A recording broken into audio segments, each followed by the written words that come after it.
Első bulit pedig a Brassó hozza el. Sárpát kivezeti fel, a Gyergyó első támadását ezen a mérkőzésen rögtön meg is csiptetik. McDonald lépett oda, Haranen. Haranen lő, kijön polcról, ismételni is lehet, megvan a vezetőgól.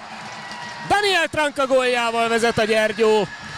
Az első percben vezetés szerez a Gyergyói Hockey Klub. Egykori csapata ellen talál be Tranka.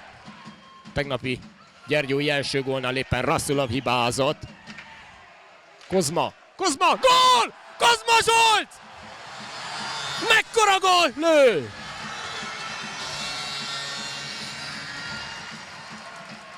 Híja betyárját, 2-0. Ez nagyon beakadt. Haranen. Nem tud kijönni a Gyergyó. Imrének vigyáznia kell, ne állítassa ki magát. Újabb lövés, és újabb lövés. Gól. Addig nyomott a Brassó, hogy úgyis szépített. Megvan a 2 egyetérő találat.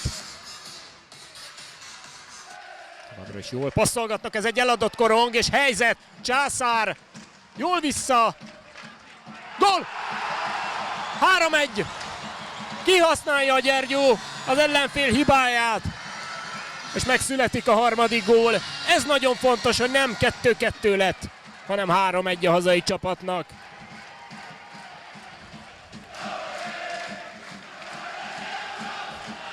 Ez kijön!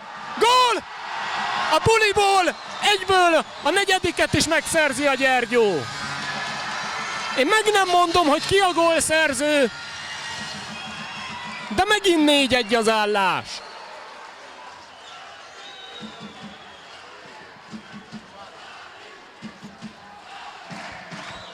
És megint megy a szokásos tiszteletkör.